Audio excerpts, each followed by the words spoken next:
ধীরে ধীরে চলে আসছে।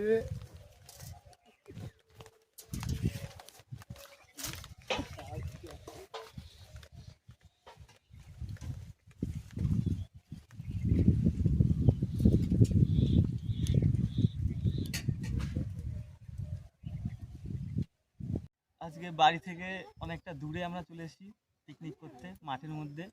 ভাইপো বলো, তাহলে আজকে কি রান্না হচ্ছে আমাদের পিকনিকে? আজকে আমাদের পাঙাশ মাছ দিয়ে কষা। পাঙাশ মাছ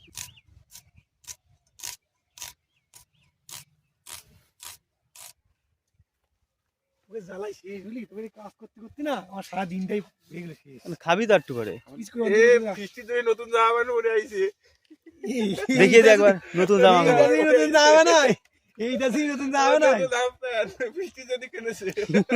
ভাইপো কতগুলো পিস আছে? তাহলে বুঝায় তো কাজ না আসলি 17 পিস। 17 পিস। আর আমরা আছি কজন? 5 জন। ভাইপো এখন মাছগুলোকে মেরিনেট করে নিচ্ছে ভাজার জন্য। আর একটু পরেই আমাদের মেন বোয়াল মাছ, বোয়াল রান্না শুরু হয়ে যাবে।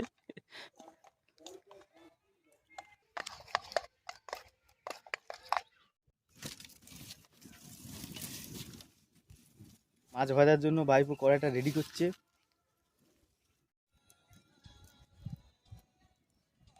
আমরা মাছটা দিয়ে দেবো।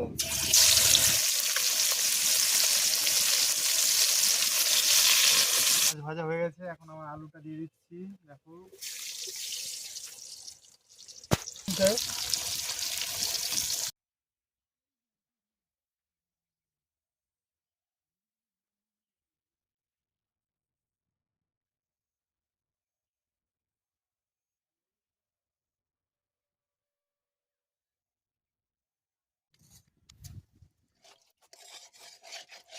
এদিকে আমাদের আর এক টাকা হচ্ছে।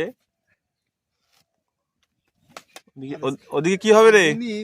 জাল কমে দেরি হয়ে যাবে, খিদে পেয়ে গেছে।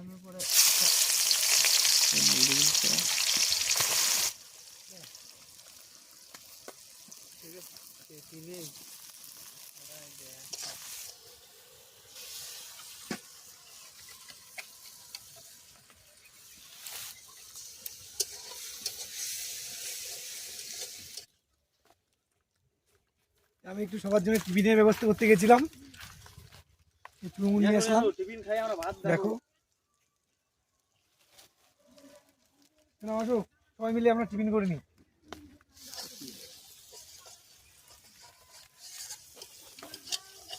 পেটের যা অবস্থা, আলাদা করে এখানে উনুন করে এই যে কলা গাছ দিয়ে নতুন পদ্ধতিতে এখানে এখন ভাত রান্না হবে। দেখতে থাকো, নতুন নতুন স্টাইলে রাখা। বন্ধুরা আসো, ওইদিকে আচ্ছা তো জাল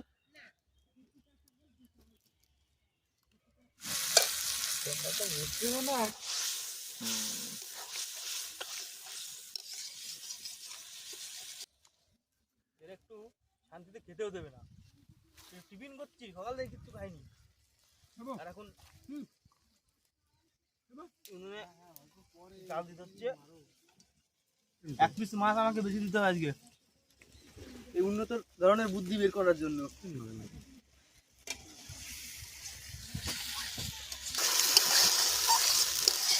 হয়ে গেছে, এখন আমরা জল দিয়ে দিলাম।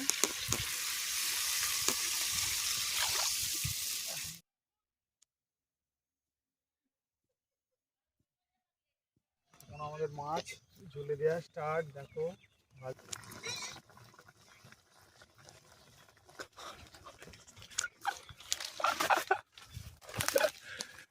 রান্না করতে করতে হারিয়ে গেছে পড়ে। কি বলবা তোমার ইঞ্জিনিয়ারিং বুদ্ধি? বুদ্ধি ঠিকই ছিল, কলা গাছ হারিয়ে গেছে পড়ে। So funny. হাড়ি পড়ে যাওয়ার জন্য তো একটা লাইক সাবস্ক্রাইব তো হতেই পারে। এত কষ্ট। আমাদের ভাত হয়ে এসেছে,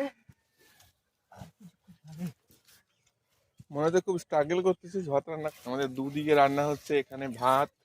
যে কোনো পজিশনে আমি রান্না করে দিতে পারি। আর এইদিকে ভাইপো মাছ রান্না করছে। আজকে আমরা বাড়ি থেকে 10 কিলোমিটার দূরে এসেছি পিকনিক করতে। এদিকে ফাঁকা মাঠ, এখান থেকে আমাদের বাড়ি 10 কিলোমিটার দূরে। কি করবে এগুলো দিয়ে? এই আমরা এখানে খাওয়ার ব্যবস্থা করবো এতে। আরে জালি পাতা নেই, একদম নতুন রাস্তা। এইভাবে দিবি, এইভাবে মারতে হবে। খুব বেশি দেরি নেই আমার মনে হচ্ছে, কারণ ভাত দেখতে দেখতে আমার একটা দীর্ঘদিনের অভিজ্ঞতা, সঙ্গে আমার চোখ লাল হয়ে গেছে ধুমো খেতে খেতে। জল দেয় থেকে ভালো বিষয়, আমাদের তেল বেঁচে গেছে। কাঁচা বেগুন তুলতে এসেছি, কাঁচা বেগুন দিয়ে এখন বেগুনি হবে, বেগুন ভাজা হবে। আর যাবো না বেগুন তুলিতে ও ললিতে, বেগুনি যে আমরা বেগুন নিয়ে চলে এসেছি, এখন বেগুন ভাজা হবে আমাদের। ভাত অলরেডি আমাদের বেগুন দিয়ে চাইনিজ উনুনে হয়ে গেল, এখন ফ্যানটা ঝরিয়ে নেব। বাবা নাক দিয়ে আমার জল বেরিয়ে গেছে। এখন পরের তালে বেগুন ভাজবে। পরের বেগুন পরের থেকে পরের পরে সব পরের, খাওয়াটাই আমার।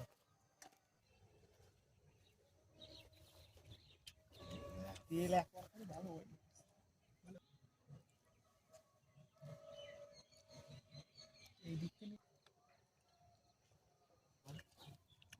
সত্যি অসাধারণ, পাঙাশ মাছের যে এত স্বাদ এর তুলনা হয় না। মাংস ফেল ভাই,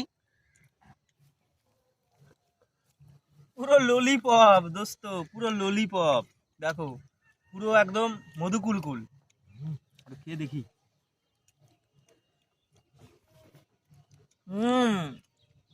অসাধারণ, এইভাবে আপনারাও ট্রাই করবেন। আমি তো মনে করছি আর মাংসের দিকে যাবো না, এখন মাছের দিকে পিকনিক করবো। একদম একদম। রাধুনিকে দেখো কি বলে, একদম সেরা তুলতুলে পিস দেখতে পাচ্ছ।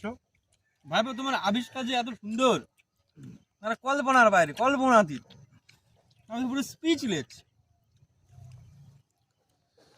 তাহলে বিরো বিরো কেমন খেলে তোমরা?